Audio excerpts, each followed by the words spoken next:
There are many different ways to buy Bitcoin, but the cheapest and fastest way to buy Bitcoin with cash is with a coin flip Bitcoin ATM.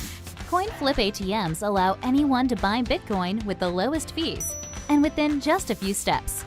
Hi, I'm Amy, and I'm one of the hundreds of store owners who partner with CoinFlip. In this convenient store, we host a CoinFlip Bitcoin ATM. We earn passive income, more foot traffic, and we get free advertising done by the CoinFlip team. Getting the ATM was easy. We just contact the CoinFlip team at info@coinflip.tech, and they handle everything with no cost to the store owner. This includes installation, maintenance, marketing, and even 24/7 customer service. We just provide a small space within the store.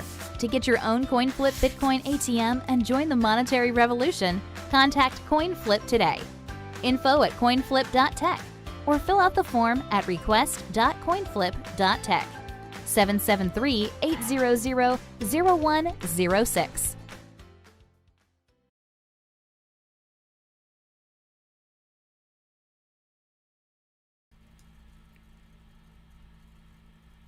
And we're live, bro. How goes it? Happy holidays. Hey, Merry Christmas. Thanks for having me on the show. Yes, thanks for coming on, man. I appreciate you spending the holidays with me. For sure. I was kind of sad when I looked at the schedule like earlier in the month and I didn't see anybody scheduled the holiday. I was like, well, I guess I'll just go live by myself because, like, gotta do something. You could just take a holiday. Yeah, but I feel like we've all been taking a holiday since, like, February. Totally. Yes, Yeah. it's true.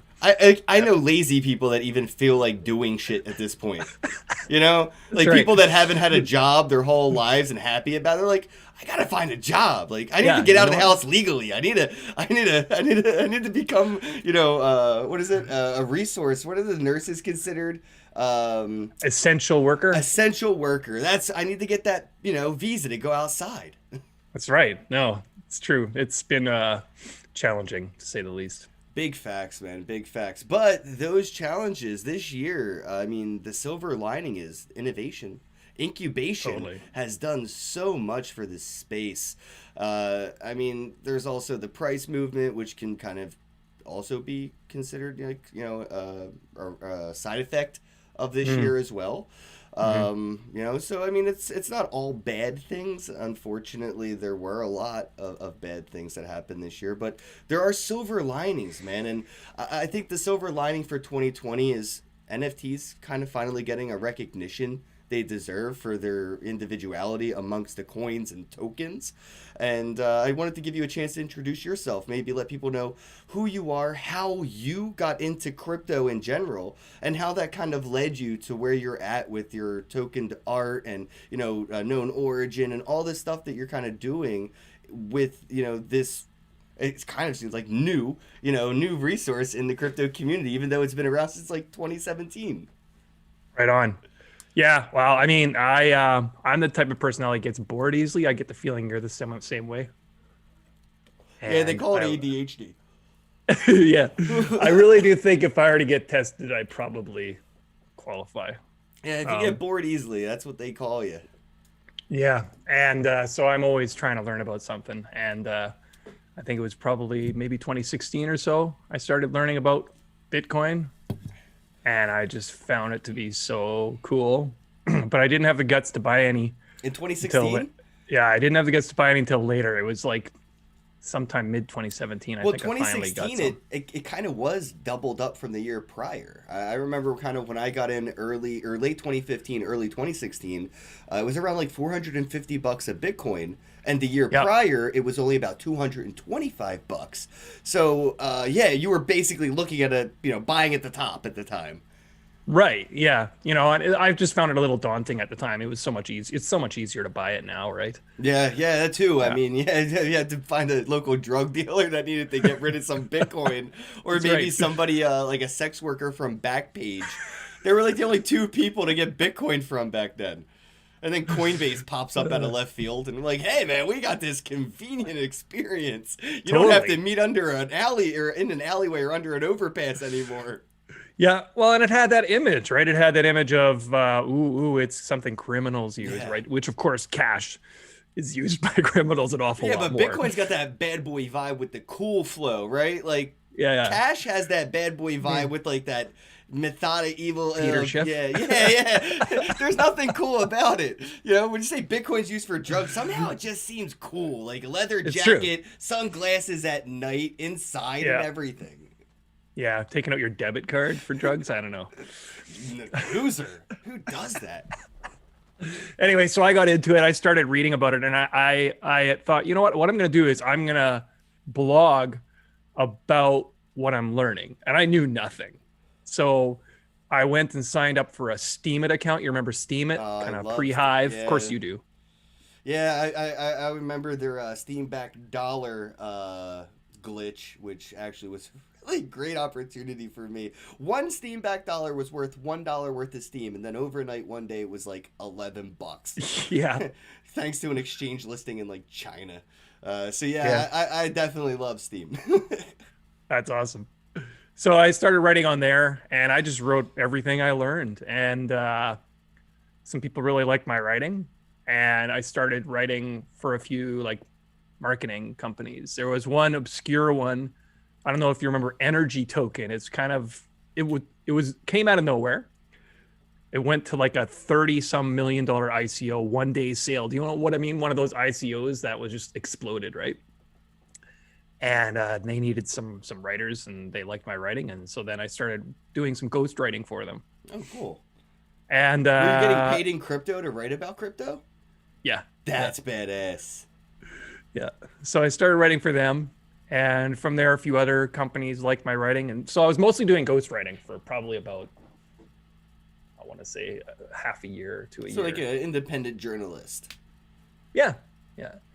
And then I started writing just my own. I made my own kind of personal blog. It was called The New Paper. The New Paper. And I was writing on that. And that sounds like one of those Facebook moments though, where he steps in and he's like, "Just drop the." It's like drop the S. Yeah. Well, it's kind of meant new paper, like fiat, like the new. Right. Anyway, yeah, drop the S currency instead of the newspaper. But anyway, sorry to interrupt. Who reads newspapers anyway? Right. But anyway, so I was writing that, and it was one piece I wrote in there on the relativity of fiat, and it took on the idea of Einstein's theory of relativity, in motion, where you look like you're standing still, and things in relation to you look like they're moving, but in reality, everything's moving. Right. And I was connecting that to the idea of fiat being something it's not anchored to anything, right? Everything's moving. And there's no stable ground, really, And so then talking about how Bitcoin could allow one to escape that problem of relativity sort of idea. Right. And I showed that to John Rice. He was the managing editor at Crypto Briefing at the time. And he really liked the writing. And so then I started writing for them. And then I began writing after doing that for a stint. He moved to Cointelegraph, John Rice. He's the managing editor at Cointelegraph now. And so then I joined Cointelegraph. And so I was doing the writing for a bit. And then I had interviews set up to talk with Robness, the legendary trash artist. Robness, yeah, actually he did something yesterday on Twitter. I can't remember what it was now because I'm having a brain fart, but I saw it like half trending in the crypto Twitter sphere. Something about, have you bought any tweets yet? Bro, that's have you sold any go. Tweets yet? Yeah. At v.cent.co or whatever it's called. Yeah, I need to start doing that. Should. There are people making good money. Yeah, but you know what though? I feel like Twitter's fucking TOS is gonna step in and shut that shit right down. And there's no grandfather. You're just gonna lose your account.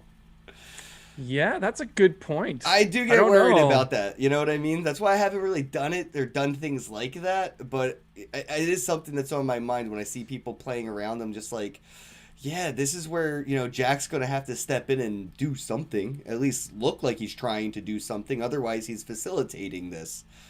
That's interesting. Mm-hmm. Well, I guess he could do something where he kind of integrates something like that. Right. Either integrates it or you get caught doing it and you just get banned. I mean, it's easier for them to just do that. They'll ban you for anything. You just retweet somebody they don't like and you'll get banned. It's true. Well, they tolerate it from certain people, but Right, yeah, you have to, your soapbox has to be bigger than theirs. yes. It's a Yeah, soapbox so contest. totally.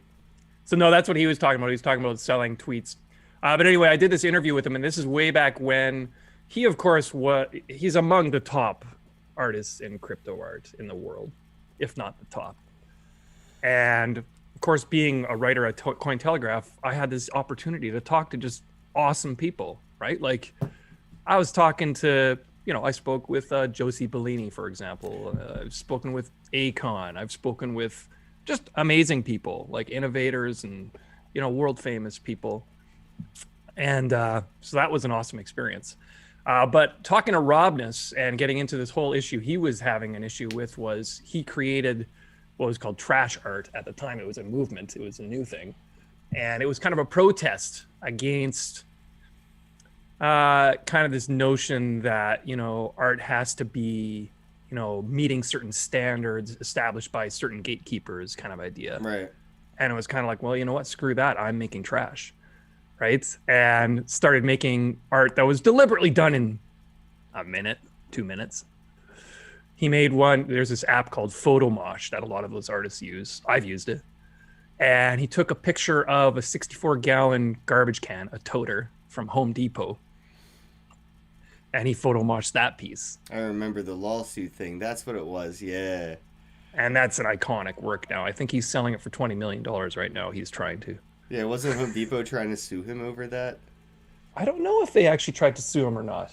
No, he was joking about them suing him. Oh, okay, that's what it was. I remember seeing it's there's so much. I can't imagine how they can. I mean, right. That's the argument, because when you look at it, it's not like when you look at copyright law. If you're trying to just duplicate something and pass it off as your own, that's a problem. But it's clearly transformative. Like, there's remnants of the garbage can in the image, of course, but it is different than the original image, like clearly different. So that's where we get that whole argument coming from, right? And I just found that whole situation fascinating. So anyway, he got booted off of Super Rare. Yeah. That was the end conclusion of that. But following that piece, what was that called again? What did I call it? Something about immutable trash. It's on Cointelegraph. You can have a look at it. But anyway, following that, I was talking to him and I was like, dude, I did art when I was a kid. I drew comics. Oh, really? You were one of those guys. I was. Yeah, you probably made all your friends jealous. I remember I had a friend that was a good artist, and I was just envious of the ambidextrous talent they had with their hands. And I actually I have an artist I hired for my NFT art on Atomic Hub, and he does live streams of creating the art for me. And I just tweeted out last night some of his live stream artwork, and I'm just like, I'm in his chat room like, bro, I love you, but this is just making me very jaded and envious. Like watching somebody be able to take their imagination and their hand and just manifest it into a physical reality that other people can see into their head. I want to do that. I went to classes for it, and I can't. I just don't have that mind to hand. I've seen you have some art on Rarible and stuff. So is that a hired artist then? Yeah, I commission all of my art. Yeah, and basically I started doing it not even to make money myself. I would just like, okay, I have to show artists this thing. How do I shill it? And I was like, well, I could give them like $100, get them to make me a piece of art, and then I could be like, hey, I need the license to resell this. Okay, buy that too. And then I sell it, and I'm like, hey, look, I'm making some Ethereum over here, or I'm making some wax over here. And a couple of the artists have finally got into making their own NFTs with their own art. And I feel like a lot of that's what like influencers in this space have been doing recently, is just going to like fucking Fiverr, getting somebody in India for like $20 to make them something, and then selling it for fucking one whole ETH on Rarible or Super Rare, and not going back to that artist and explaining and showing and helping and doing the good. They're just being like parasites about it. And I'm trying to be more symbiotic, where it's like I'm kind of getting something out of it, but it's just it's not the end game. The end game is I wanted to show somebody what they could do with what I did with what they do. I see, because it's the marketing side of it is the challenge for a lot of artists. Yeah, and that's. I mean, I admit I have a bit of an advantage in that I had the Cointelegraph connections that I built, which helped, because like when I talked to Robness afterwards, I was like, dude, I have no idea how to do any of this. I don't know how to mint an NFT. I don't know how even to like make a digital artwork, but I said for a piece, I asked Robness, I said, can I do something with you collaborative where I write like a concept, like a poem, and you make the visual? And he's such a cool guy. He's like, yeah, sure, let's do it. And so I wrote a very short poem, just like a little like mini haiku style type poem. And it was called Face on Mars. And the idea of the poem was, I don't know if you remember this, but there were photos that implied there was a face on Mars. People would see it. You know that what's that called? Where you see a cloud and you kind of imagine there's a face there. There's I can't remember what you mean, but I remember they actually had like a scene in a movie about that too, because it was a pretty big phenomenon. Right. And so there is this face on Mars photo, and then they got closer to the surface with this whatever photo it was, and it turns out it's just a lump of rocks. You know, and it's that idea that we try to make sense of stuff and there's nothing really there. Do you know what I mean? Yeah. So anyway, I've done mushrooms. You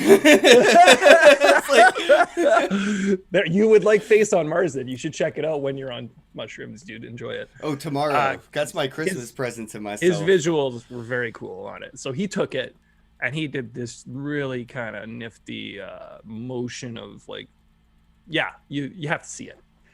And it's on Known Origin, right? I think it was on Rarible, I feel like. Okay. I'm not sure, honestly, now that you say that. Yeah, there's a lot of marketplaces, and there isn't anything that kind of condenses them or consolidates them to one convenient place, like an Amazon or an eBay. I know OpenSea is probably the closest. Yeah, OpenSea and Mintable are probably like the closest, but nothing actually does it like very well, where you could just be like, yeah, go check it out here. And it's like, it's true. You have to even finding my own art sometimes. I'm like, where's my piece on this or that? Anyway, so that was awesome because for me, my very first ever tokenized artwork was a collaboration with Robness, which is like, right. You started with a peak. You peaked right out of the gate. Yeah, it's what's that Drake song? Started at the bottom, it would start at the top. It's just downhill. Started at the top. So after that, I was kind of motivated to learn my own thing, but I didn't have any of the tech for it. So I just had my phone, and I have one of those phones with the stylus, the Note 10 Plus thing. Oh yeah, I love those things. I got one of those bad boys right here, and this pen, this helps making thumbnails and shit ever so easy. Love it. And so I got into, I downloaded an app called Autodesk Sketchbook. Kind of a buggy app, but, it was free. And I started making art on it. And then I just went through the adventure of minting, which if you do it on like Rarible, it's actually, they walk you through it pretty nicely. Yeah, it's a handheld experience for sure. But what's like the cost for some of this, right? Like, when you're talking about minting, and when you do a batch mint, it could be pretty pricey. For artists that may be listening that haven't gotten into this, maybe could you explain what minting art is? Because maybe sometimes when I try to explain it to people, I think it kind of comes off like just taking a screenshot of a screenshot of a screenshot of a screenshot. And kind of like that's how I think people see it. I guess I see it as like if you say you're going to need to get a MetaMask, probably is the easiest. A MetaMask wallet, which you can get from the official MetaMask website. Make sure it's the official website. Yeah. Don't put any funds in there to begin with, but install yourself a MetaMask. Put like $10 in it or something, right? So you got to walk through that part. If you go to the website, you'll see it. I think it's MetaMask.io, if I'm right. Yep. Okay. Yeah, don't go to metamask.com or metamask. We're ripping you off. Okay. Yeah, it happens. There's 100 different MetaMask phishing sites out there. Yes, and even fake apps and everything. Oh yeah, yeah. Google had a whole hell of a time trying to delete those fake apps off their extensions store. Right. Yeah. Well, they just keep coming. Yeah. But anyway, my advice would be set it up on like say a desktop and bookmark it so you never go to the wrong one. Yeah, exactly. Same. Never. Yeah, or type it in yourself. Just never click on the link on like a Google search. Anyway, that's worth mentioning. You got to take that, install that, write down your 12-word phrase, store that somewhere safe. But yeah, start with a little bit of money, $10 or whatever. And from there, I started on Rarible.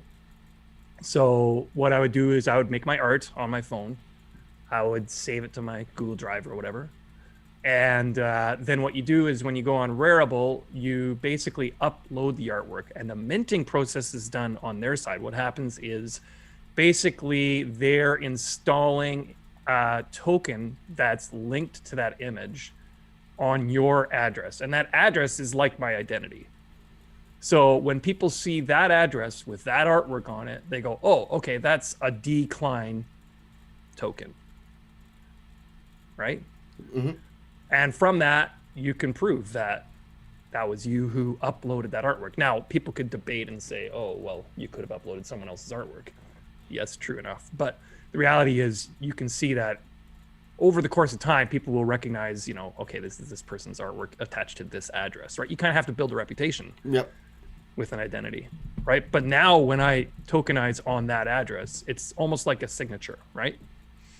Yeah, it's sort of like your corporate LLC number being stamped onto something. It's official, it's like you said, it's sort of like your identity, or that Ethereum address that mints those tokens is like a social security number. It's a way to authenticate that it came from this issuer specifically.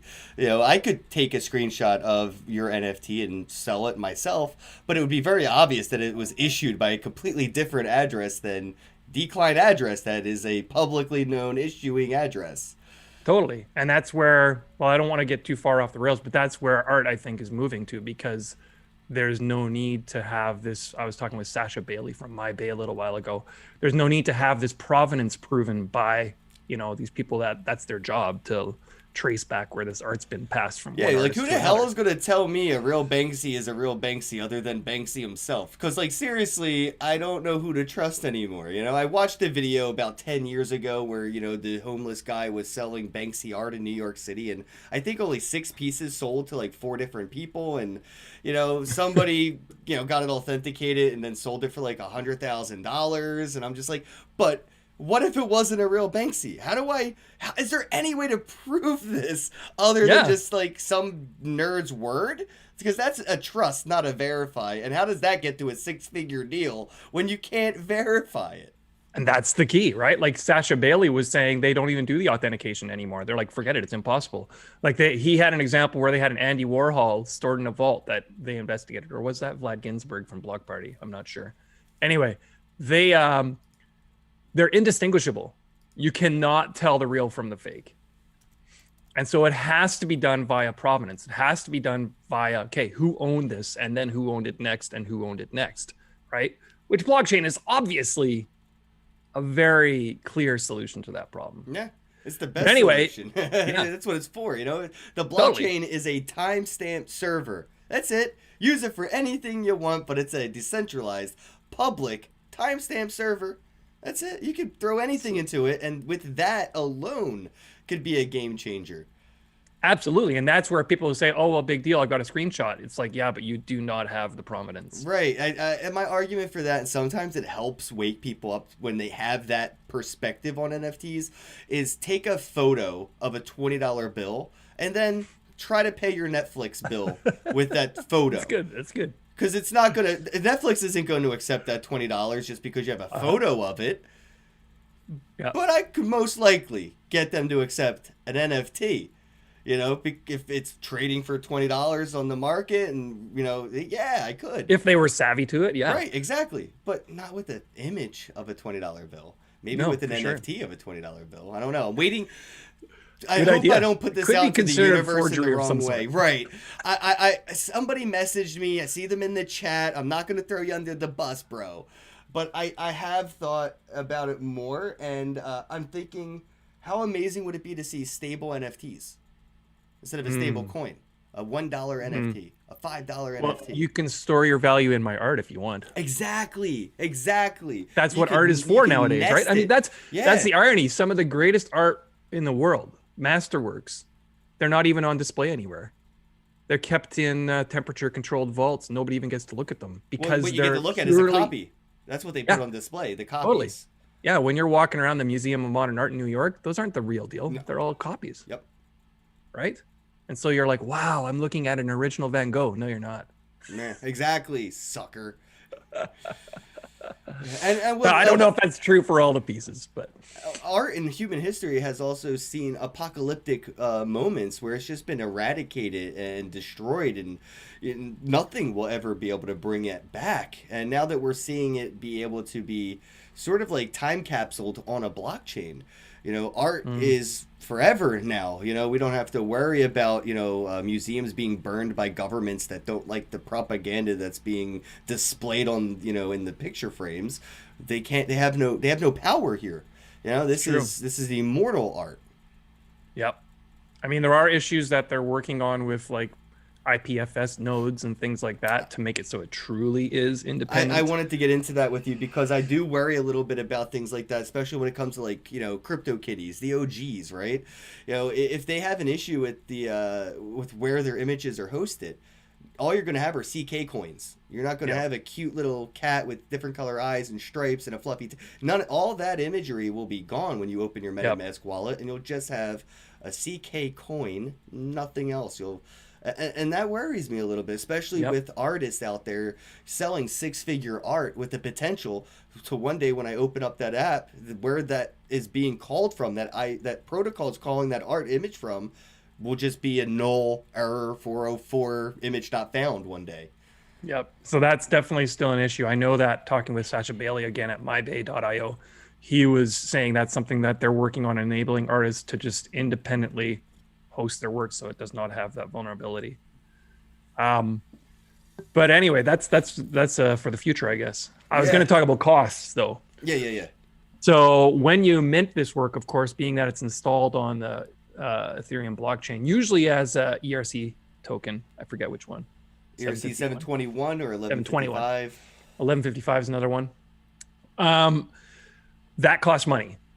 And it's kind of like Uber, where if there's a lot of people who want to ride somewhere, you have surge pricing and you're going to pay a lot. And if traffic's not too bad and it's not a peak time, then you're going to get away with paying a little less. Last night, I wanted to mint a piece. I did a work of Robness killing some zombies with some trash cans on Known Origin. And I don't know, I should pull it up a second. Yeah, if you want to do a screen share, let people see that because they can find it on Known Origin and pick that up. Yeah, here, let me show it a second. This is a funny one. Okay, do you see that? Yeah, you sure like your zombies. I love it. I love zombies. I love it. This is so great, though. You know what it reminds me of? It reminds me of Salt Bay. Kind of Salt Bay. I got the vibe with the little salt sprinkled look there. That's awesome. So basically, for this one, I posed myself in that pose. That's how fit I am. I use myself as a reference. Just set up the tripod, took a selfie, and just went to work. No, I got the wife to take a picture. Oh, there you go. The human tripod. What wives are really for. Here, babe, take my photo. And then, I drew the trash can lids in and made up the zombies. And yeah, no, I got a zombie vibe going. I love zombies. But anyway, so for minting this piece, when I first went to go mint it, it was, I think, 35 US to mint it. I'm like, frick, I'm only selling these for 0.1 ETH a piece. So I decided against minting at that moment. But fortunately, later on in the evening, prices went down. And so then I was able to mint it for about $12 or $13. Still a little pricey, but... You know what, Rarible, you should come out with a notification system to notify people when there's like an opportune time for minting. Like, you know what I mean? I wonder if there's an app for that. Yeah, if there was, I feel like I would know, but there is a chance it's out there. But if there isn't, somebody needs to make it. Just monitor the blockchain and just notify people that set alerts for when the gas fees are at the best time to do things. I always have. It's sort of like Waze, the traffic app, but yeah, for like Ethereum warning blockchain. you, like a When radar there's a traffic kind of jam. Yeah. Yeah. Oh yeah, or a jam. Yeah. No, that's a good idea. I mean, I just have a tab on my browser that I just always click on ETH gas tracker or whatever, and it'll show me how many gwei it is at a given time, and it's like, it's We have such nerdy terms that if like a no coiner's ever gonna listen to this, they're gonna be like, "Gway." Yeah. Is that like a zip file? Yeah, no, it's true. It is one of those obscure words. Most people just say how much ETH it's going to cost them, I guess. Yeah. Yeah, but it's not the technically correct term, and it confuses people sometimes, and that's why I've been a big person on the vernacular this year. It's my big thing has been words are important, and especially the new words that we have that we use in this space. My goal is to take these words from the Urban Dictionary vibe that we have right now while we use them to get them to a Webster's Dictionary moment to where the words are, more legit than just like street words. Yeah, I think gas is probably the easiest for the common understanding of what's going on there. What confuses people, though, is if you look at that gwei, it'll say like, 20 cents, 20 cents in gwei. And so then you go to mint and it's like $5. It's like, what? But it's relative to what you're minting, right? Yep. Like in terms of bandwidth, how much data's happening there and bandwidth and whatnot. Yeah. Yeah. So gas, I think, is a good description. So this is minted and available at the moment on Known Origin. Yeah, and you'll find that at, can I back out of this? I don't even know. At my Known Origin, which is at Decline is my name. And I was actually trending the other day. I was quite proud of myself. Am I trending anymore? Oh, yeah, see, I'm right there. Oh, dude, congrats, bro. Yeah, I was actually at the top of trending once, but you know why? I literally sold a piece, quick went to trending, screenshot, boom, number one. I've done stuff like that. There's a game that I play called Clash Doom, and every few hours they reset their leaderboard. So I'm like, I try to be the first one in the game. So no matter how small my score is, I'm always the number one on the leaderboard, at least for a little bit. Yeah, so I regularly go here and screenshot it immediately after selling something. That's great. So let's go through some of your artworks here, man, because I got one of these, right? Let's see. You do. You have the Zombie Bozak.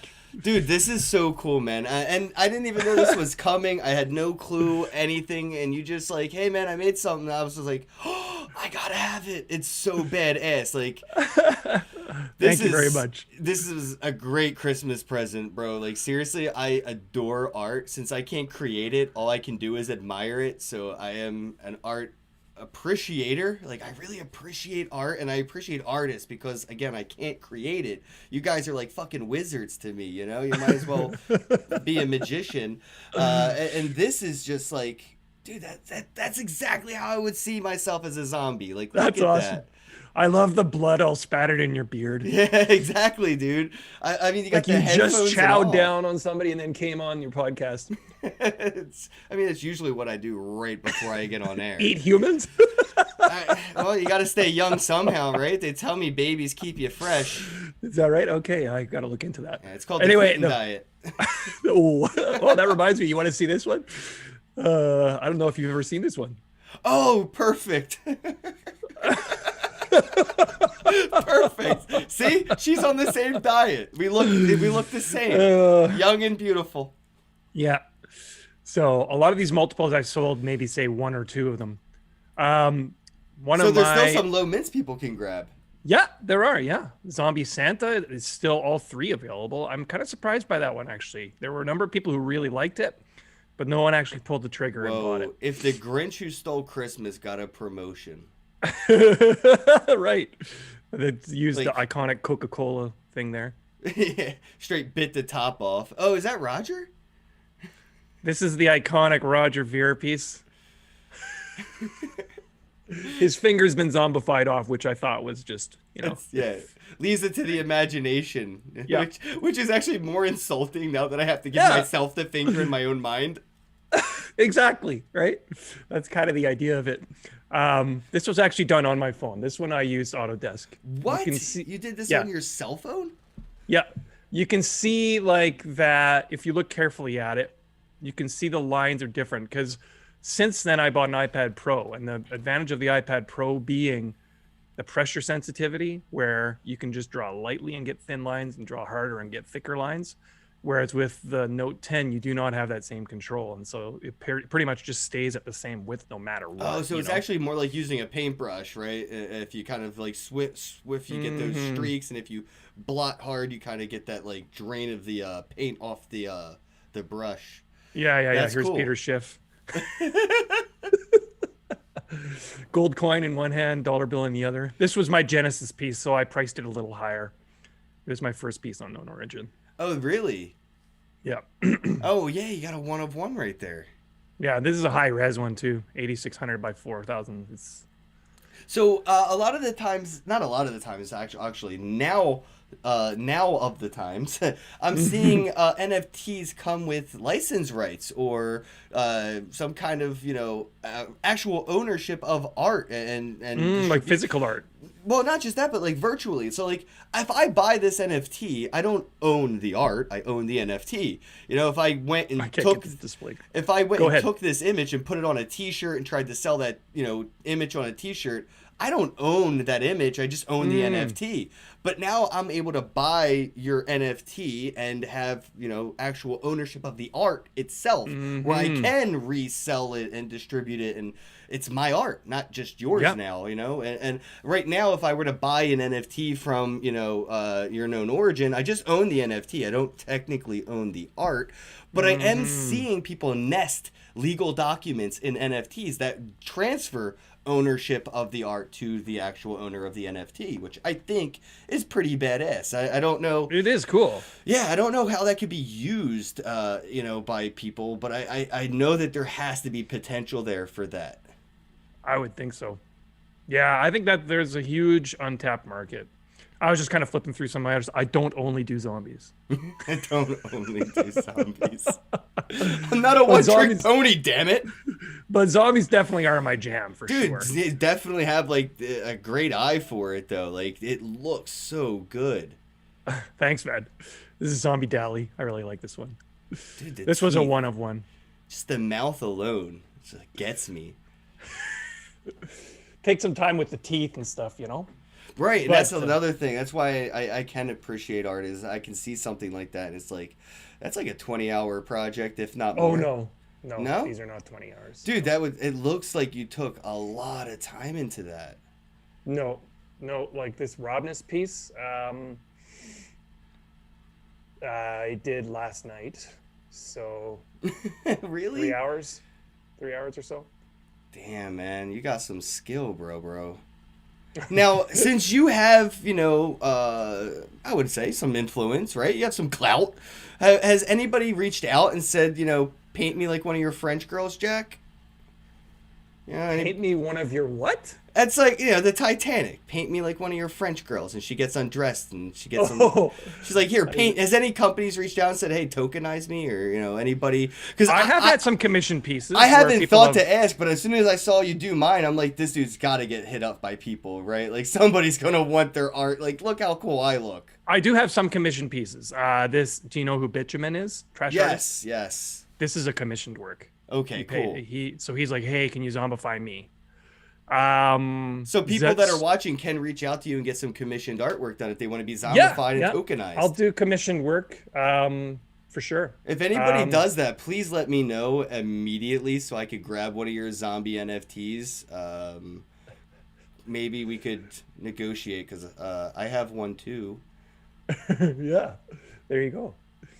And so I do commission work more recently, and this is something I wanted to mention on the show because it's happening today actually, is a charity fundraiser auction I'm doing. I coordinated this with Cointelegraph and with the Giving Block. Now, for those who don't know, the Giving Block is an organization that helps charities accept donations in cryptocurrency. And so what I did is, because zombies are my thing, I made a 12-part series, the 12 Days of Zombie Christmas. Of course you did. Now, this was back in early December. I was just going to do it for myself, just for fun. And then I happened to talk to John Rice. Again, he's the managing editor at Cointelegraph. And he's like, oh, we should totally do this as a charitable event, right? And I'm like, that's awesome. So, I mean, because for me, it's good for PR, of course. Right. Right? So I'm like, that's so cool. So they actually interviewed me. That was a weird experience because normally I'm the guy interviewing people, right? That had to be weird. And it was weird, you know? So we talked, and they wrote a feature about it. And I created a series of 12 pieces of zombie Christmas. And do you mind if I go through a few of them? No, please do. I want to check this out. Okay. Well, this one is Yes. ending in a little more than an hour. This particular piece, the current bid is 0.5 Ethereum. Although the reserve price is not met, I think I'll probably accept this bid anyway. I have the option to do that. Dude, I love it. I actually know an interesting fun fact about that exact scene in that movie, because my brain is full of useless knowledge. Completely useless, bro. If I was fucking stranded on a desert island, I don't know how to drink my own piss, but I do know that Joe Pesci accidentally broke skin and made Macaulay Culkin bleed and cry during that scene. Actually broke flesh, biting his finger. He really got into character. Yeah, really got into character. And I think Macaulay Culkin still has a scar on his finger till this day. Is that right? Yeah. Nuts. Anyway, so this was the first piece. And what I've done is I've made it so each piece is donating to a different cause. So this one is for the 1000 Dreams Fund.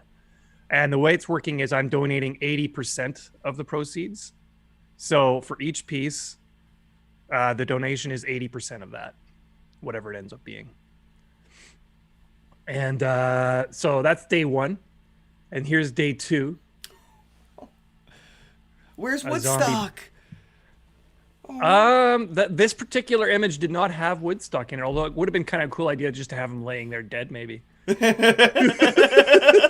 Maybe Woodstock got the fuck out of there, bro. He was, you know what I mean? He can fly. Right, so. right. He wasn't stuck at the ground level with all the zombies. Anyway, so I took the pathetic Charlie Brown tree one step further. In the original image, it's actually kind of green and still has some life to it. Smash the ornaments, smash the Christmas lights. Yeah, so you that even one, zombified the doghouse. That's right. Even the doghouse is kind of pathetic. And that one is for, let's see, who is this one for? Children International. Now, that one hasn't received a bid yet. It has a little under 2 hours to go. So I'd really love to see that so I can donate to Children International. You know what? Somebody has to get in touch with a crypto lawyer and check out about, like, you know, tax write-offs and charitable tax exemptions. Well, the Giving Block helps with all of that, actually. Right, because if I buy this NFT and it's a charitable event, I feel as if I could write this off. I know there's some tax write-off somewhere. I don't know if it goes to the person who buys the artwork or if it goes to me because I'm technically the one donating it, or if it's something where... Yeah, right. I haven't actually even really looked into the details. But there's so nuanced. There's a whole new, you know what I mean? Like the road has yet to be paved where we're going. Totally. Yep. Well, and even just declaring all of this stuff, like with art revenues I've had, it's gonna be a nightmare. Good fucking luck. Walk into H&R Block and try to have them do your taxes next year. I double doggy dare you. You're gonna have their heads spin like exorcists. Yeah, no. It's gonna be nuts. Yeah, I know. I'm kind of dreading it. My next one here, the third one, is Unelfie. This is for Pencils of Promise, which is kind of a cool one. They create schools, programs, and global communities for education for places where that's not otherwise available. And what I did is I transformed the spaghetti and jelly beans to a pile of intestines. Delicious. I love the awkward look he has in the original, so I kind of stuck with that, but I just transformed elements of it, made him look, you know, a little uncomfortable. Yeah, a little. And it goes on, right? Like I've got the Grinch for Fern, they're called. Okay, it's for new Americans, giving them programs to help them become successful in America. And that's, I don't know if you can see it. I replaced the turkey with a brain.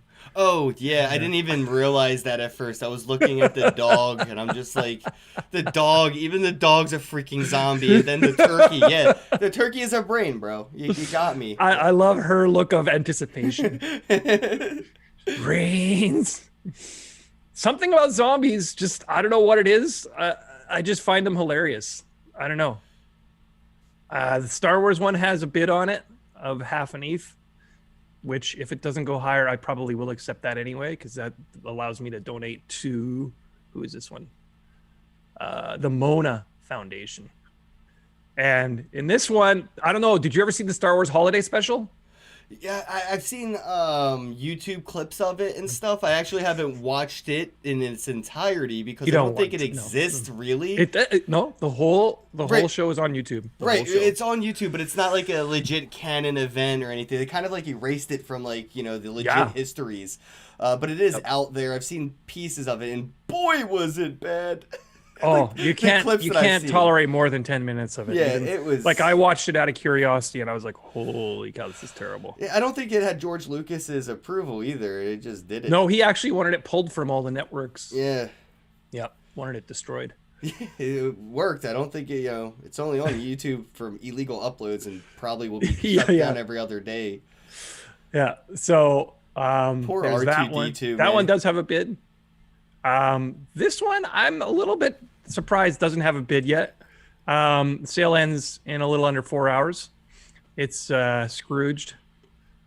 He's looking a little worried. Oh, that's the Bill Murray movie, right? Yeah. This is what's the Ghost of Present Day or whatever it's called, Fairy, whatever they called it in the movie. Yeah, I forget. Yeah, and that's for SOS Children's Villages. Anyway, it goes on. There's Died Hard. Self-explanatory. I've got You'll Shoot Your Eye Out. Shoot your eye out. This one I've got. If you look carefully, you can see the glasses have a little hole in them where the bullet would have gone through. So he has indeed shot his eye out. He has Finally. indeed shot his eye out and been zombified. We've all waited decades for that moment, and it's finally here. That's right. And let's see what else is there. Got to be careful with my tabs here. Frosty the Zombie. I've got these ones are going for a little while longer. I would watch the shit out of that movie, though. Seriously, though, if like Frosty the Zombie would be cool, yeah, man. if they came out with a Frosty the Zombie movie, I would watch that. There was a Totally. horror movie about a snowman.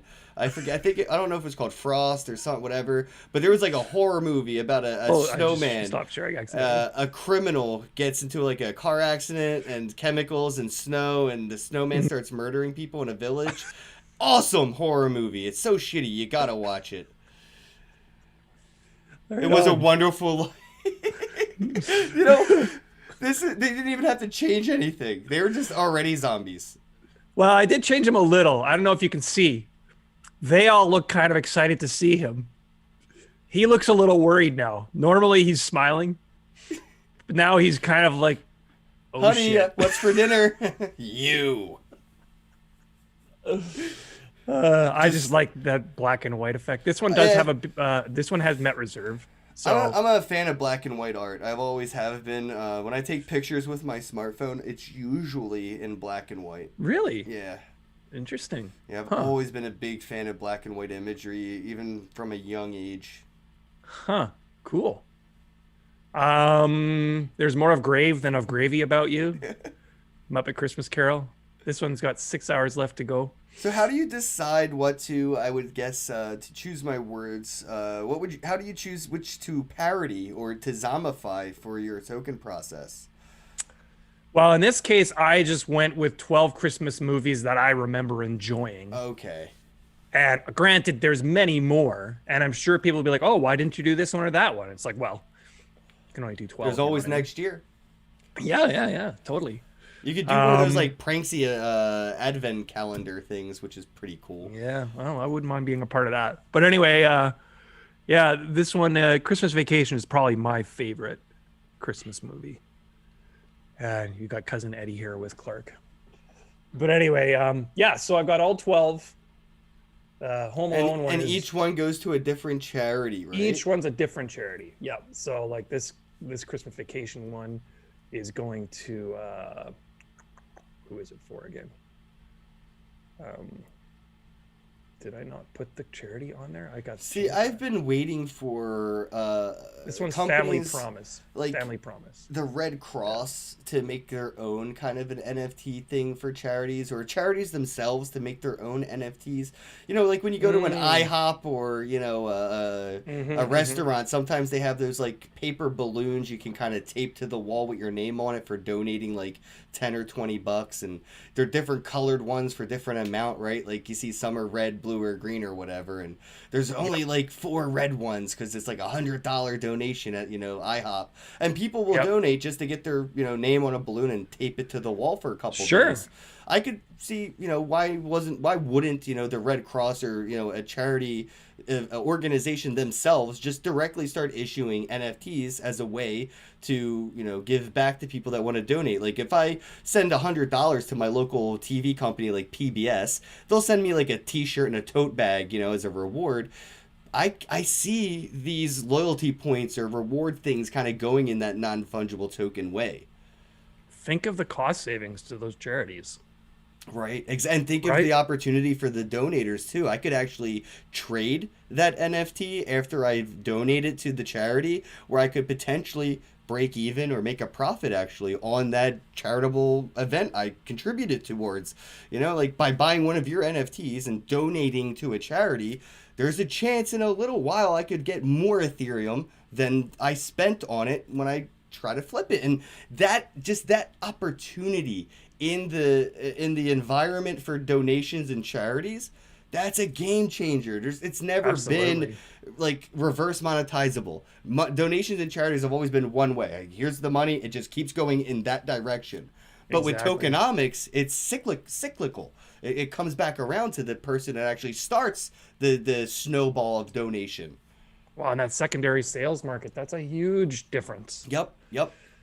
I've even seen like promotional NFTs. It's just an NFT that's like a flyer, like you would get stuffed in your door, your car windshield or something, but they just made it an NFT and they stuck it inside a wallet, and they're scarce. Like these Binance NFTs that are just like promotional flyers that they give away for free, and and people are buying and selling them on the secondary market. Yeah, it's like an airdrop, right? Yeah. Totally. Yeah, no, there's a lot of potential growth there. So I was excited to participate in this. I mean, at this point, I'm a little concerned because about half of them don't have bids on them, and I kind of wanted to give to all 12 charities. Well, I'm definitely going to bid on one of them as soon as I get off the air, man. I mean, I got my eye on a few of these, and I see the chat already eyeing some of them up. Is that right? Jordan, I don't see the chat. Jordan, I swear if you get the one I want, I will fight you. They're not all one of ones, right? Are they? They're all one of ones. Oh, each one. They're only one of ones. There's no multis on these. That's why I haven't said which one I want out loud, because I already fucking know if I say which one I like the most, it'll be gone before I can buy it. So I've learned to shut my mouth and just, you know what I mean? Yeah. It's funny because I kind of go between them, and I don't mean this to sound boastful at all, and I hope it doesn't. But I go, I think that's my favorite one. No, I think that's my favorite one. No, I don't know. Well, they're totally like your children, man. Come on. You can't have one favorite child. I suppose if I'm totally honest, I feel like It Was a Wonderful Life may be my favorite because it's unique. It stands out from the rest. But I don't know. There's a fondness attached to each of these because of the movies and the memories from childhood. You know what I mean? There's a connection there. It's a nostalgic vibe, too. It just hits that bone and resonates, And I think that's an important fact too. When you're making art, it has to speak to people, you know what I mean? And not just a bottleneck way. It has to be very open to interpretation. And, even stills like this, because people have a reference to build on, gives that wide perspective a chance to build and kind of have my own, this is what it is, rather than, what is this? Let me read the description and be told what it is. Mm-hmm. And the thing is, people might think I'm making fun of these people by making zombies of them. I'm not. I mean, some of them definitely I am ridiculing. Like if you look at the Hillary Clinton one or the Roger Ver one, those definitely are, making fun of people. But I've also zombified myself. I've zombified friends. I've zombified fellow artists. So it's not about disrespect. It's not about, anything to do with, anything that's meant to insult people. I don't know. I think with this whole COVID thing, for me, the zombies was a way of expressing some of this feeling of impending doom we all feel from time to time. I think we all would have been happier with a zombie apocalypse, to be honest. I don't know about that, but maybe it'd be over and done with by now anyway. Hey.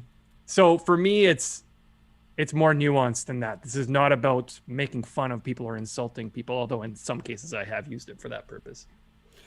I can dig it. I do want to bring something up before we go, and since we're coming up on the final minutes, I wanted to kind of get into a serious topic here because, I take NFTs seriously. Like, I've been very passionate about NFTs since, Cypherpunk and CryptoKitties and, early 2016s. I've just been waiting for years to see NFTs finally get to a position with true utility, not just speculation, but true utility. And the utility even end users that issue the NFTs provide, like yourself, where it's a utility for a charitable donation.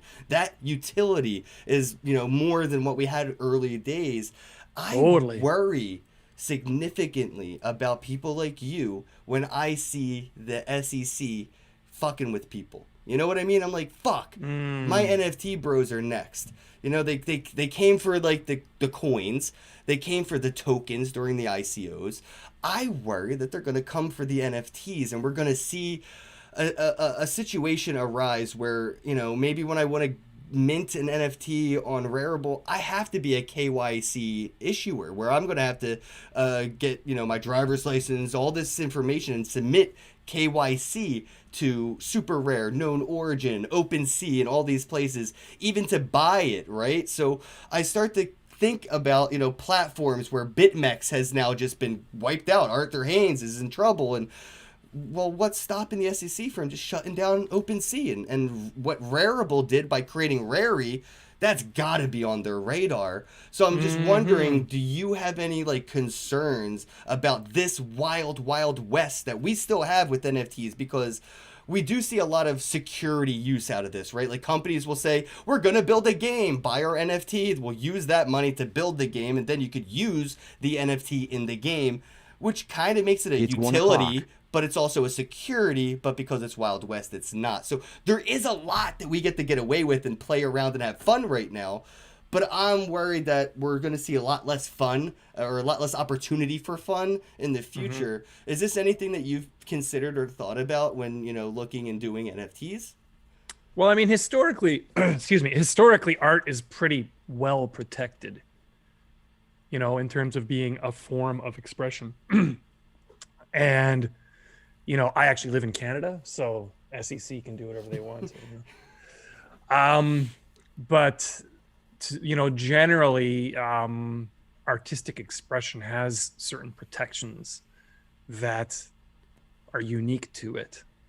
And as an artist, if I create something and sell it and it increases in value, that concept's existed for millennia. Yeah, but the commission fees that now are issued into the smart contracts that people are minting, that's new, right? Like, if I buy one of your NFTs and then sell it later, there is a mechanism that you could in place in that contract that just gives you a 10% kickback every time. And that's where I start to worry, and then we have, and I love you, Fewocious, don't get me wrong, please come on my podcast, but we have a 17-year-old miner making 6-figure NFTs. I mean, they're literally, you're printing money. You're doing the Federal Reserve's job, but you're printing money in a Pokemon card way instead of a fiat, cash way. It's still issuing a currency, right? It's still printing value. Yeah, no, that's a fair point. I mean, I'm hopeful in terms of it being protected as a form of artistic expression, that would retain its protections in that regard. So yeah, I'm no legal expert. I don't know if that would help protect us from the KYC. I'm really worried about KYC coming to an NFT soon. And it seems inevitable at the pace at which we're seeing the SEC even go after, Ripple and I forget who else. What do you think of the whole Ripple thing? We'll end on something controversial here. Ooh, I think buy the lawsuit, sell the verdict. XRP and Ripple are... I've never been a big fan of them, but they are one of us, like it or not. And a loss for Ripple to the SEC is a loss for all of crypto in general to the SEC. So I don't want the SEC to start with a win. I would really like to see them lose. And I don't care if it's Ripple or whatever that has to do it, but somebody has to beat the SEC in court. It has to be done. Interesting. And I hope it's for me, it's a tricky one because there's no question this is a centralized entity that holds the majority of this token and controls it and dispenses it. And sells it to maintain funds, and so it is darn close to a security. Yeah. Yeah, no, it Much really more is. so than a lot of other cryptos. But Ripple has what a lot of projects don't. They have bankers, and those bankers got lawyers, and those lawyers got friends that they went to college with, that they're alumni with, right? Like the Ripple community isn't of crypto Twitter or neckbeard Deegans. It's a totally different world, and their resources for a battle like this are a lot different than, say, if Doge were in a situation or Litecoin were in this. You know what I mean? Like they have even if Ethereum was in this situation, nobody has a better chance at this fight specifically than Ripple does.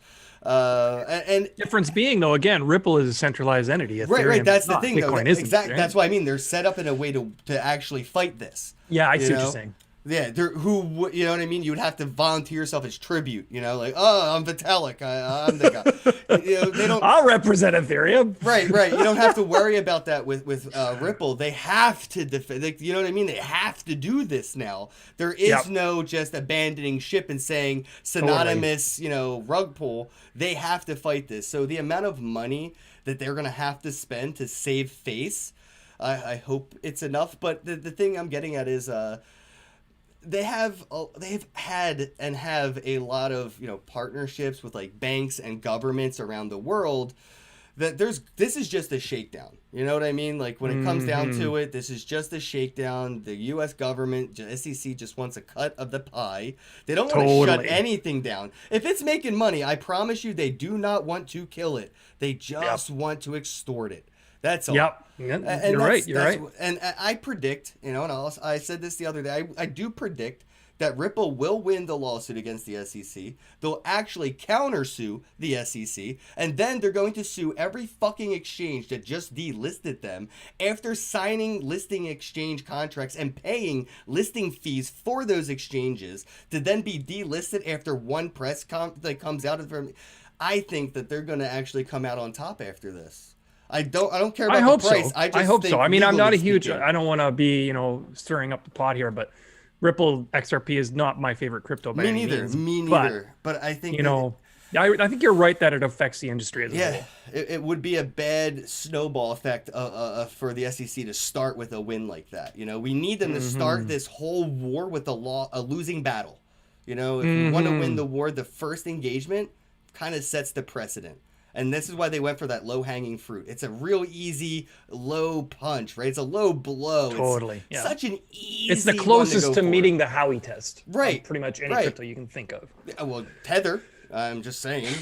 Fucking Tether, bro. But huge. Yeah. No, you're right. So this is what it is, though. It's that low-hanging fruit extortion moment. And, I mean, dude, their price rally was a delayed rally. They were kind of one of the last of the top coins to have a price movement when we started to see some percentage gains. I'm not a trader at all. I don't trade. I'm a user. Like, I use crypto. I live off Bitcoin. But when it comes to situations like this, just because I don't agree with somebody philosophically doesn't mean I want to see something bad happen to them. Right. And that's where I sit with Ripple and XRP right now. It's like, I don't consider them a friend, but I'm not going to watch a stranger be abused by a fucking bully that is the SEC. Yeah. No, I hear you. Yeah. No, I mean, well said, man. Yeah. Thanks. I try. I care, man. This is like, I never had a religious belief or anything. Like, I've never really believed in anything, and then blockchain came into my life and I found something that I could believe in, and this is sort of like a religious belief for me. Like, it's your passion. It is, and I truly do believe that this is going to make the world a better place for my great grandkids, you know what I mean, if I ever have any kids to start that lineage with. But my great nieces and nephews, they're gonna have a better life, a quality of life because of this. And we're all just beta testers, really. Like, it's true. For this technology for the next 10-20 maybe years. alpha. Yeah. probably leaving the alpha since institutional Yeah. money's coming in. It might be officially beta level, but we're Sure. not even close to getting out of beta is what I'm saying. So we're still bug testers. We're paying a premium for Yeah. technology that has like shit ton of bugs. Sometimes it breaks and nobody's around to fix it. It sucks. But Yeah, you we're just sit doing there hoping it it for the works later. future. Exactly. Yeah, I know for me as an artist, and I've talked to some other artists about this, I've in my lifetime bought a few pieces of fine art, right? From artists, physical art. But since getting into the digital art, I have a huge collection of artworks that I've bought because of the accessibility of it, because Right. of the ability to go, whoa, I really like that piece, and I can pick it up. And for me, it's kind of my own personal renaissance of sorts. Yeah. Where, you know, when I was a kid, I loved making art and I was totally into art. And then, you know what, I started to work and I kind of lost that passion for it. And it wasn't until this whole blockchain crypto art thing came along that I was like, holy crap, this is so cool. And I just love it now. I make art every single day now. I don't awesome. mint every single piece because of the gas fees, but I'm constantly making it to the point that, you know, if I sit down to watch a show with my wife, I'm usually not totally paying attention because I'm drawing something. That's awesome, though. I mean, you gotta love it now, though. That and I'm the same way. I've always appreciated art, but I would never buy physical art because it was like, Right. I never felt like I'd own it. Right? It's just like it didn't have that feeling, and now that I could own it, Yes. I want to own more of it. And I don't know if Totally. you've seen this, but Mintable. Oops, I went to the wrong page. Mintable.app. If you mint an NFT with them, you could actually have it set. So when I buy your NFT, I get a fucking physical holographic picture frame thing with the NFT. So I get a physical holographic thing. They do all that part of it? Dude, it's badass, bro. It's so absolutely badass. I'm in love with it. So I want to see more people get involved in that. And I have Josie's very first NFT that she made. Oh, yeah. And I have her physical art. I have one of her baseball caps and I have a t-shirt. Yeah, I have the t-shirt that comes to life when you put it Yeah, on your that's a smartphone. cool shirt, man. People freak out when they see I have that. art all over my walls here, and I have an NFT for each piece of art that I physically have. You know, I actually have a virtual, proof of ownership, right? An authenticity to go with the physical print that I can hang up on the wall. If anybody's ever like, oh, is that a real? Like, yeah, I got the look. Want to see? Oh, here's the NFT to go with it. You know, it's. I didn't just screenshot it, go and print it at Costco or whatever, and then bring it home and put it on the wall. It's like I own this. Well, at the very least, it's a gesture of respect to the artist, right? It's a gesture of, hey, I respect your art enough to pay for it, you know. And that for me it's a super validating feeling when I make a piece of art and I go, I don't know what people are going to think of this. Are people going to like this? And then somebody buys it, right? And you're like, it's a really validating feeling to have someone. You know what I think's weird? I thought about it as we were doing this. There's no watermarks on any of your art.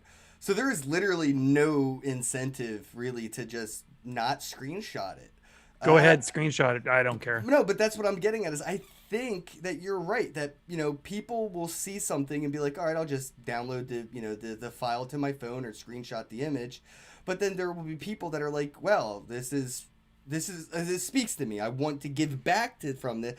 And that's powerful shit, man. Like, I mean, to have that option, you know, like, same thing happened. We see it with torrents all the time. You know, if you want to download a torrent, just do it. You don't have to pay for it. But there's a donation thing where you can send crypto to the person hosting that torrent file. And hey, thanks for letting me download this movie. Here's a couple bucks, right? Like, people, you know, like, that's a wallpaper for a computer. You know, thanks for the wallpaper. Here's some Ethereum. You know, by all means, if somebody wants to take one of these, screenshot it, put it up as desktop wallpaper, I'm not bothered by that. Do you think we should have watermarks on like known origin, super rare, and OpenSea and things? No, I think the blockchain technology is enough to go, okay, this is the real deal. This is the one signed by the artist.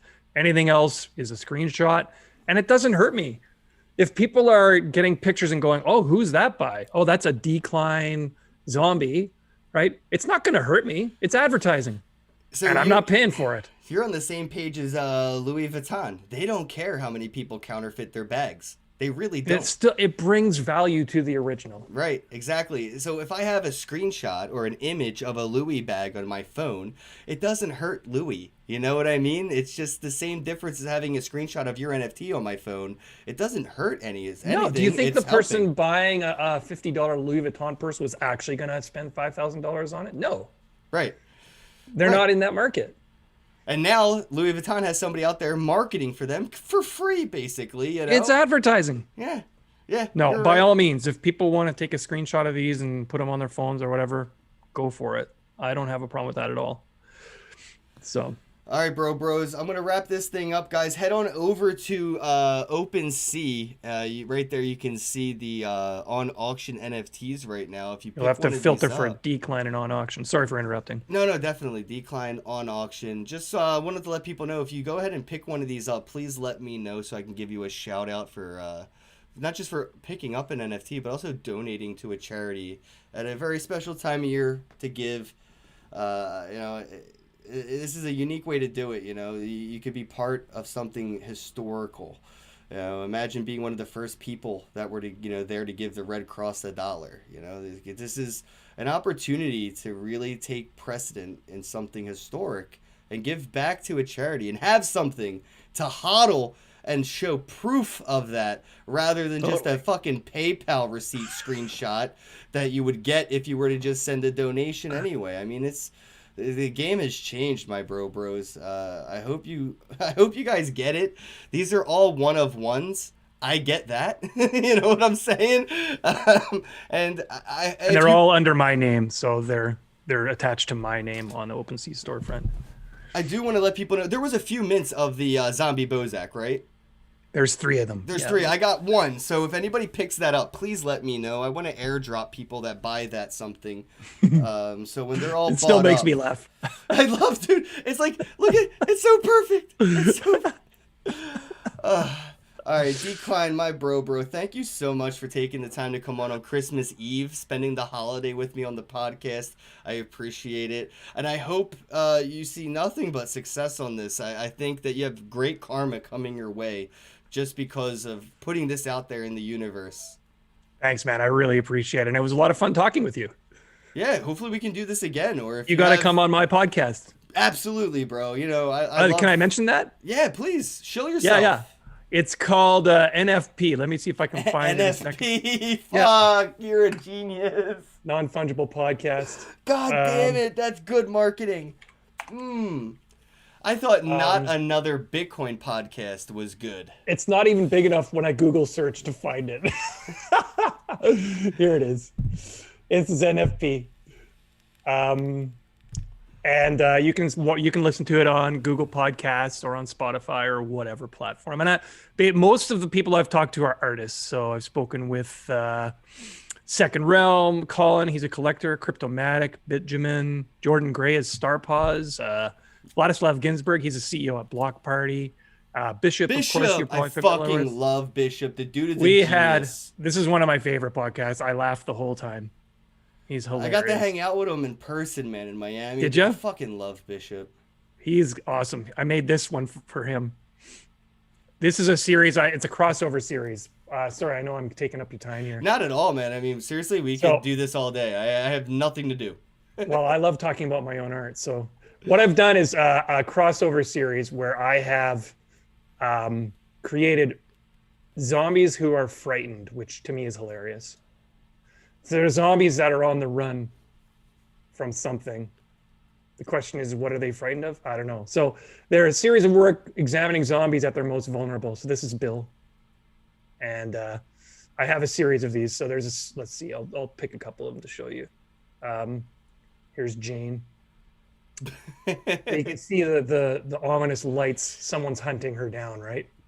So it's kind of an interesting play because you're meant to kind of feel bad for her, yet you can see clearly she's definitely victimized.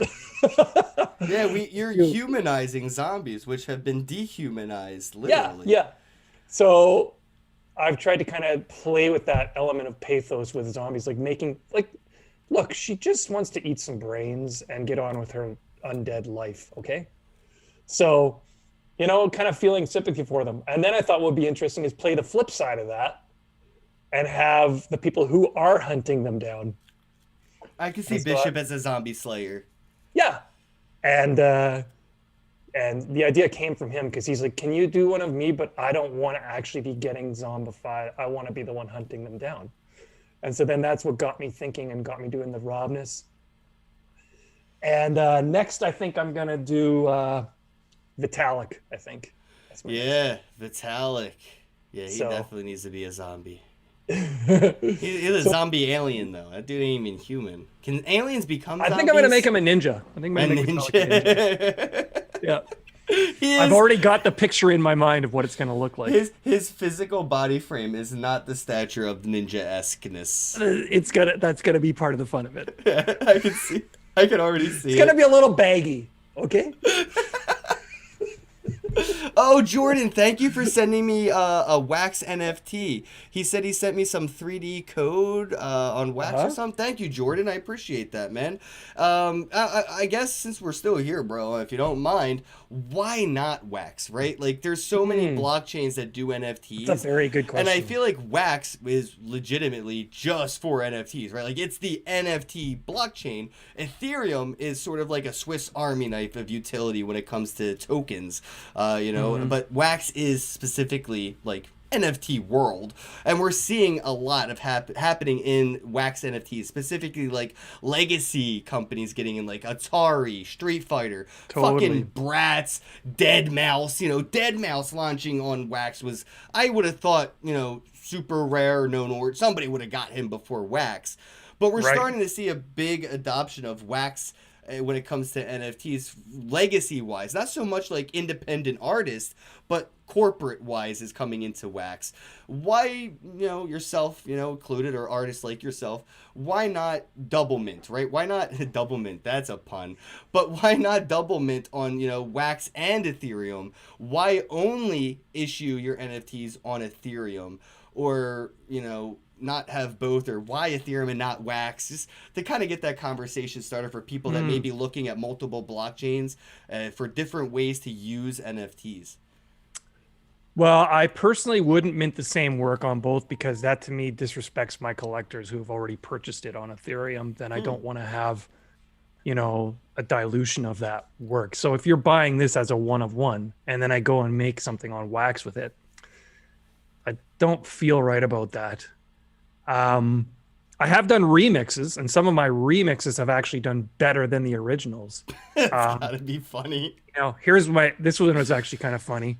I don't know if you've ever seen the DALL-E of the Bulgarian child eating a rat. It's originally Freud's perverse polymorph, Bulgarian child eating a rat.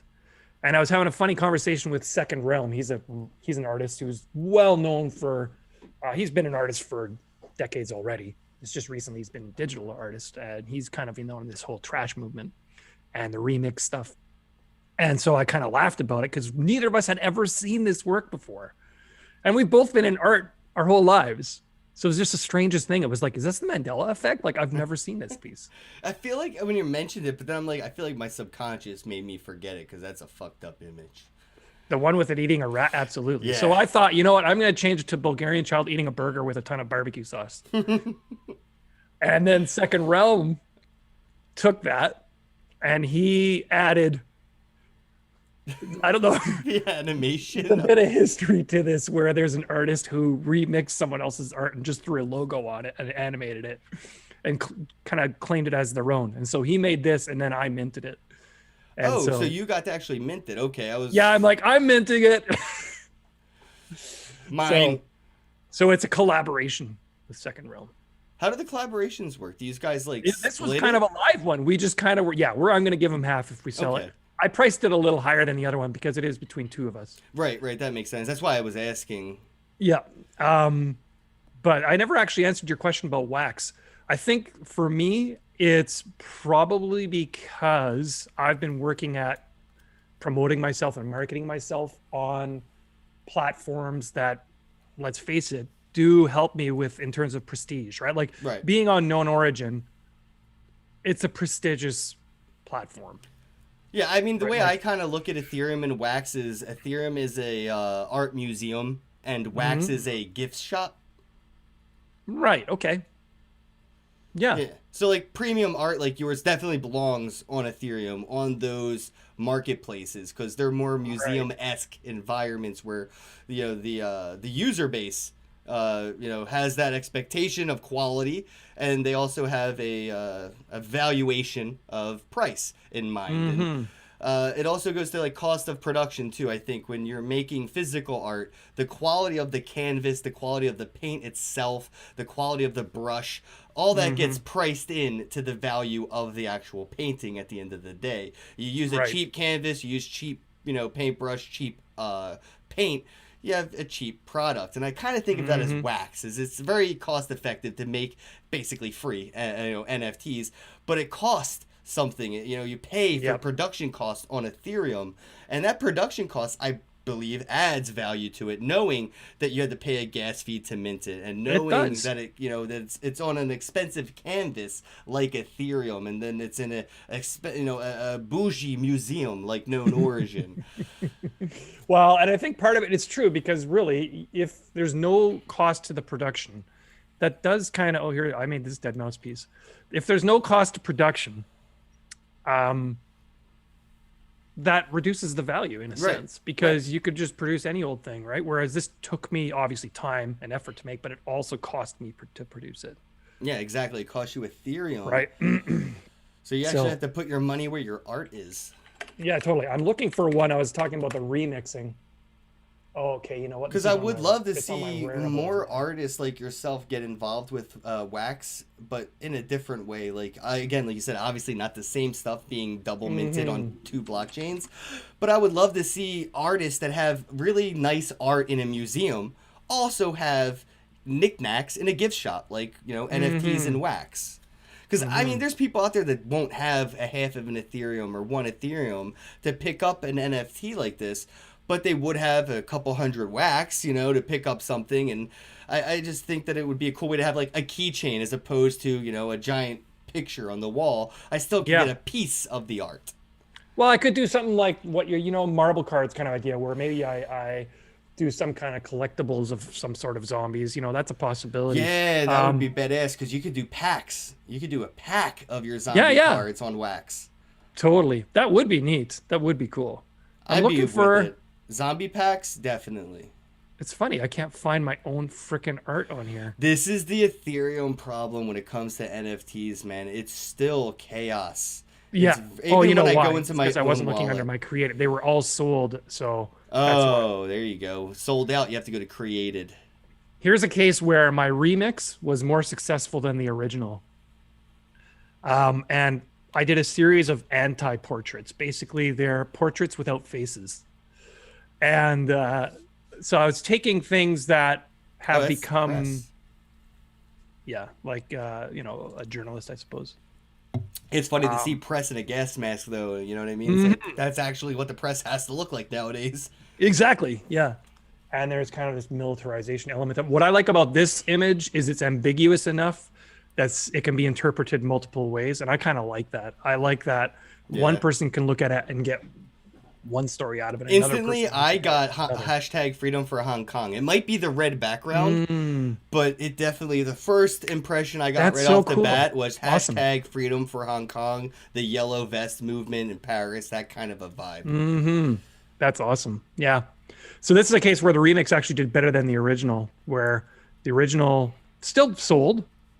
Was the Here's another original one. not animated? Is that why you think? It was animated, but not as actively. It's just a very mild movement to the. I don't know if you can Oh, see the that. glasses, the goggles. Yeah, you can see that there's just, and it's meant to evoke the notion of I've breathing. noticed the more animation, the more evaluation of the NFT. Yeah, I'd I've say noticed that. there's a trend there. There is a trend. People Yep. like moving pictures. Like here, for example, this one hasn't sold yet. I was kind of playing with the word comorbidity and just the implications of it. You can just see your own grandma's face because there is no. You have to put the face there. Yeah, but it's also the idea of it being like a statistic as opposed to a person, kind of the objectification of these things that we see in the news. Um, that notion. I also did one. Where is this one now? Do you You have know, any I don't. NFTs with anything nested in it? Because that's another I cool do have thing. unlocks where you can unlock a higher res image, but that's about the extent of it. Yeah, police is another one I did where it's kind of this, police has kind of, oh, wow, loading is slow. This idea of, again, it being objectified, that one doesn't want to load up right now. Rarible, I don't know, man. They got to work on their servers or something. You would think that Rarible would have stepped their game up right after that airdrop they did. I haven't seen much, go towards their, UI, UX. Infrastructure. Yeah, man. It's weird. It's just like, Yep. I mean, I don't want to put it out there, but in the way I'm looking at it, they're kind of just setting themselves up to kind of just go out the pasture. Like they created You their own think coin. so? Yeah, I love Rarible. Don't get me wrong, but the lack of self-investment that they've not done, after all the money they brag about making, they make so much money, you know what I mean? Like they brag about it all Well, the if time. you look at their volume compared even to super rare, it's enormous. Right. So the fact is, they're doing this and they're not self-investing. That it gives me that telltale sign of some shit, like when people make hundreds of thousands or millions of dollars, right? You'd think that they would invest in UI, UX, and infrastructure or experiences, and nothing, not any changes. It just gives me that vibe. And again, I do worry about the SEC coming into the NFT space, specifically because Rarible made their Rary. That does so convolute many things. convolute, bro. Wash trading officially came to an NFT near you because of Rary. I could literally go on Rarible and make an NFT, sell it for 10 Ethereum, buy it from myself with my own 10 Ethereum, and generate Rary for doing so on both ends true. of the. And now you have influencers that will say, hey buddy, will you buy one of my NFTs for 1 Ethereum? I'll send you back your Ethereum. I'll keep the Rary, but you can keep the NFT and I'll send you back your Ethereum. Yeah, it's pretty dicey, man. And I'm sure it's tough for them to hunt that down if it's only done to a limited extent. And then the right? Like, counterfeiting. if people are ridiculous about it, like, Robness and Max Osiris were with that potato, the flaming potato in the garbage can, right? Which was hilarious. I actually had to delete an NFT I minted because Rarible didn't unverified me and I had to get re-verified. But I took an image of a Bic pen and I minted it and I said, sell me this NFT. That was, the whole concept of sell me this pen. Sell me this NFT. And I feel like if you can't figure out how to put those two things together, get the fuck out of the NFT game, bro. You know what I mean?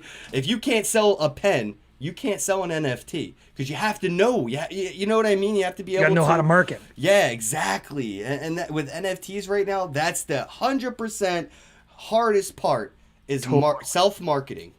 Yeah. Well, and the thing with Rarible being, I mean, if I just go to Rarible, and I go here and I go to look at this, okay, I've got this, right? Huge, just deluge of art loading in. Okay. And if I refresh it 30 seconds later, these are going to be different. Like there's no way to keep up with the amount of art that's being poured onto here, which is part of the reason I really actually like being on Known Origin is that if I go to Known Origin and I go to say trending or I go to the gallery, there's only like 680 artists on Known Origin. Right. So it is a very prestige platform. Yeah, I don't have to scroll far. Boom, there's my work, right? Like, and that's been on there since yesterday, right? Whereas on Rarible, forget about it. If I mint on Rarible, that's long gone, buried. And I just love how there's more emphasis on the art here. This guy, Oaken, I love his stuff. So cool. Have you seen the NFT DAO that launched a couple of days ago? No. Mintable again. Mintable's on some crazy dude. I actually have an award I got in New York City right there because I made an NFT business card. It's not just a business card. I have a whole concept for it that kind of got me the award or whatever. But I did it with Mintable, and what they launched was an NFT that has voting rights for their DAO. And now, if you hold like this DAO NFT, you actually earn for every NFT sale on the platform. So like there's like a passive income now for like a NFT situation where they have now DAO'd out. I'm definitely coining the phrase DAO'd out. Nice. Because I feel like 2021, you're going to see a lot of companies DAO out. You guys take care of it. Yeah, exactly. Well, really what that's doing is getting rid of the repercussions, right? Like I have no repercussions. It's not my business. It's a DAO. It's decentralized. You have to sue everybody. You know what I mean? So it's just a way to kind of scapegoat out. But anyway, we digressed. I've gone on too long, bro. I'll let you get to your holiday. Dude, this has been amazing. I really hope we can chat again. And I'm definitely eyeing up some of this stuff right now. So I got to go move some of I have wrapped Ethereum because I had to put some bids in that didn't get Yeah, passed. when you do the bids, you got to go through your wrapped Ethereum. Ethereum. Hate Ethereum for so many reasons. I'm not gonna lie, and that is one of them. Fucking, I have to pay another gas fee to unwrap some shit that I didn't even want to fucking wrap to begin with, bro. It's I mean, to me, it is cumbersome. I'm a poor kid born and raised. You know what I mean? Like I grew up on ramen noodles my whole life. So when I see the Ethereum ecosystem, it's like, yeah, that's the rich kid mall. Like, there are barriers. That is true. I don't want to go to the rich kid mall. I don't go to the mall where the cheapest thing at the food court's $50. You know, I'm going to the fucking shitty mall where I could afford the food court. And that's how I kind of feel sometimes when it comes to this. But then again, I have, got some art from Ethereum issuers like Josie and Vesa and a lot of money. Holy shit, dude. A lot of money made me a mint 1 of 1 for myself. And dude, like offers I get on these NFTs. Bro, I got like a 30 Ethereum offer on Josie's NFT. Wow, well, she has some awesome Not gonna fucking sell it. Like, joke's on them. Like, thanks for the offer. Never gonna happen. You know what I mean? But I have seen, firsthand the appreciation of the Ethereum blockchain NFT space, and also with the wax as well, with the utility, the gaming aspect where, these NFTs have like in-game utility. I do want to end on a note letting people know, like, the art that you see here right now may just be an image, right? Its utility may only be to donate to a charity, but that's not the end of all. Somebody could create an ecosystem that acknowledges these NFTs to be a vehicle or a sword or armor or a mansion in a video game somewhere. And you have no clue or say in the matter, right? Like somebody could just make a game and say NFTs now have utility. An artist, if I have, a piece of art, you'll shoot your eye out. That could be a fucking actual gun in a video game. So it may not just be a piece of art one day. It may actually become a utility NFT. And I think that's the best part of like this whole thing is like the limitlessness of it. It's just seriously limited to the imagination of the humans that are, developing in this. And we have nothing but imagination right now. So I'm so stoked to see what happens. I mean, again, it is still massively untapped. We're still very early. Yes. Yeah. Again, beta testers, premium beta testers. So I guess let people know where they can get in touch with you again, real quick. If you have like a Telegram or a Discord, a website. Probably the best place is Twitter. Let me just pull it up a minute. Yep, it should be in the title. If you guys are watching on YouTube, Facebook, DLive, whatever, the title should have his Twitter account. Underscore decline. @_ decline. There's some other dude decline, so I have to put the underscore at the beginning. At least you didn't do the real decline. I should have. Don't. I hate that. For some reason, I've never liked that. The real hilarious. Donald Trump. You know what I mean? Like, who does the real? If you have to tell me you're the real, I automatically feel like you're not. That's probably the fake. Right, exactly. I don't know. All right, guys, I'm going to wrap this up. Thank you all for watching the podcast live. If you're watching this after the live stream, let me know what you think in the comments below. If you go ahead and pick up one of those zombie Bozaks, let me know, because I will airdrop something to the holder of that NFT. And if you pick up one of the NFTs for the charity, which is known or OpenSea Decline on auction, If you pick one of those one of ones up, let me know so I can give you a shout out for donating and picking up an NFT in the process. Because I feel like, people should get shout outs for this shit, man. Like, you're giving to a charity. It means a lot. And I think, it'd be nice to show some recognition for the people that give back. So let me know so I can shout you out. And as always, have a day. Awesome. Thanks a lot, man. I really appreciate you having me on. And running low on time. I think the first one here is expiring in 22 minutes. So, and what I've done is I've staggered each piece. So they expire one at a time, a half hour apart from each other. Okay. So the first piece expires in 20 minutes. That means the next piece will expire a half hour after that, and so forth. So we have 1, 2, 3, 4, 5, 6 hours, I guess, altogether, eh? Yeah, because they're a half hour apart. Yep. All right. So you guys have the better half of today to decide if you want to be a part of history, donate to a charity, and have an NFT that you could hodl and prove it with. Again, I can't extend how serious I feel like this is historical, and to take precedent in something like this it's forever. Like, you want to have something, you want to leave a footprint on this planet. You can do it on the blockchain, and it's immutable. It's forever. So. And I'll just thank everybody in advance who does participate. I really appreciate it. It's so far I've got just about 2 Ethereum raised from this. So I've never donated that kind of quantity to a charity in my life. So, it's pretty cool. Right? Yeah. And you got to do it with goods and services, or you know what I mean? Yeah, I just made some zombies. It's badass, bro. So great. I love it. All right, guys, I'm going to wrap things up here. I just realized the whole time we were doing this while you're sharing your screen, I have my live stream chat over our faces. I just noticed it an hour and a half later. All right. They can still see us, but there's chat in between. Anyway, yeah. Thanks, everybody. I wish somebody would have told me. I don't know if they care to see my face anyway. Yeah, I don't know. They obviously didn't care to see mine. Nobody fucking told me.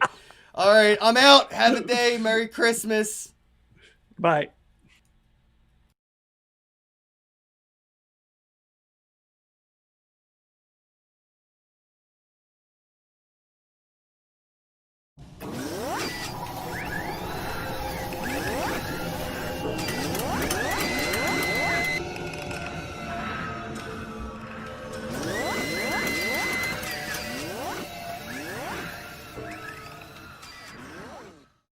There are many different ways to buy Bitcoin, but the cheapest and fastest way to buy Bitcoin with cash is with a coin flip Bitcoin ATM.